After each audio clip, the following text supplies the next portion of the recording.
Delhi blast case में जांच एजेंसियों को बड़ी जानकारी हाथ लगी है। सूत्रों के मुताबिक संदिग्ध आतंकी आपसी बातचीत के लिए एक हाईटेक मैसेजिंग एप्लीकेशन का इस्तेमाल कर रहे थे। उधर जांच में जुटी एनआईए की टीम डॉक्टर शाहीन और आदिल को यूपी में अलग अलग जगहों पर ले जाकर पूछताछ की तैयारी कर रही है। लखनऊ, कानपुर और साथ ही सहारनपुर कनेक्शन सामने आने के बाद ये तैयारी की गई। आपको रिपोर्ट में दिखाते हैं।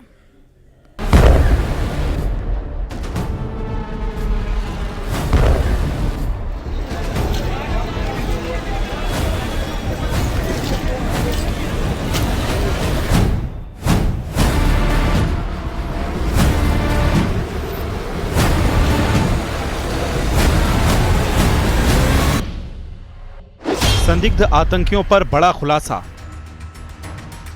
बातचीत के लिए मैसेजिंग ऐप का इस्तेमाल। लखनऊ से सहारनपुर तक एनआईए करेगी पूछताछ। दिल्ली बम ब्लास्ट की जांच में एनआईए की टीम जुटी हुई है।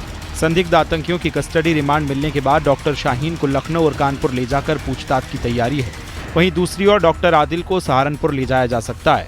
सूत्रों की माने तो दिल्ली ब्लास्ट के सहारनपुर, कानपुर, लखनऊ कनेक्शन पर भी जांच होगी और पता लगाया जाएगा कि टेरर मॉड्यूल ने इन जगहों पर डॉक्टरों के जरिए आखिर कैसे आतंकी साजिश रची। नई दिल्ली ब्लास्ट की जांच पूरी तरह से एनआईए ने अपने हाथ में ले ली है। इसके बाद से अब ये उम्मीद जताई जा रही है कि एनआईए किसी भी दिन डॉक्टर शाहीन को राजधानी लखनऊ या कानपुर लेकर आ सकती है। तो वहीं डॉक्टर आदिल को सहारनपुर लाए जाने की भी चर्चा है। चूंकि यहाँ पर इन दोनों के ही तमाम कनेक्शन सामने आए हैं। इनके मोबाइल की सीडीआर से लेकर बैंक डिटेल में भी सहारनपुर, कानपुर और लखनऊ के तमाम लोगों का जिक्र है। डॉक्टर परवेज को जमीन खरीदने के लिए रकम देने वाला मौलाना गायब है। बताया जा रहा है कि एजेंसियों से पूछताछ के लिए मौलाना को बुलाया गया था। इसके बाद से ही मोबाइल उसका बंद आ रहा है। चर्चा है कि लखनऊ के मंडियाव के मुत्तकीपुर में डॉक्टर परवेज को जमीन खरीदने के लिए इसी मौलाना ने रकम दी थी। डॉक्टर शाहीन और डॉक्टर परवेज की मोबाइल कॉल डिटेल में मिले नंबरों की जांच एजेंसियां खंगाल रही हैं। उधर एक और बड़ा खुलासा हुआ है। आतंकियों का कम्युनिकेशन नेटवर्क, धमाके की प्लानिंग के लिए खास ऐप का इस्तेमाल, डेड ड्रॉप ईमेल के ऐप के जरिए बातचीत, मैसेजिंग प्लेटफॉर्म थ्रीमा ऐप पर बनी पूरी प्लानिंग, जांच एजेंसी से बचने के लिए थ्रीमा ऐप का इस्तेमाल। जांच एजेंसी एनआईए को डॉक्टर आदिल की रिमांड भी 10 दिन के लिए मिल चुकी है। जम्मू कश्मीर से आदिल को सहारनपुर लाकर ब्लास्ट केस में जांच की जाएगी। किन किन लोगों से डॉक्टर आदिल मिलता था, कहां रहता था और उसकी टूर प्लान की जानकारी भी जुटाई जाएगी।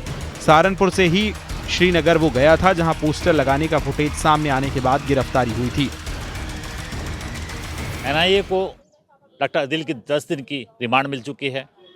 एनआईए डॉक्टर आदिल को कस्टडी में लेकर जम्मू कश्मीर से सहारनपुर पहुंच सकती है और वह यहां पहुंचकर उन कड़ी से कड़ी जोड़ने की कोशिश करेगी कि डॉक्टर आदिल यहां किन किन लोगों से संपर्क रखता था, कहां कहां जाता था और किन किन लोगों से मिलता था, उसके मकान पर कौन कौन लोग आते थे।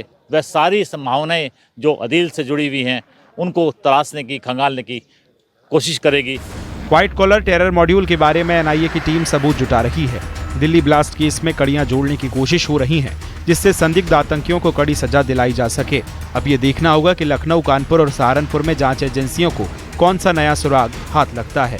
Bureau report, news 18, Uttar Pradesh, Uttarakhand.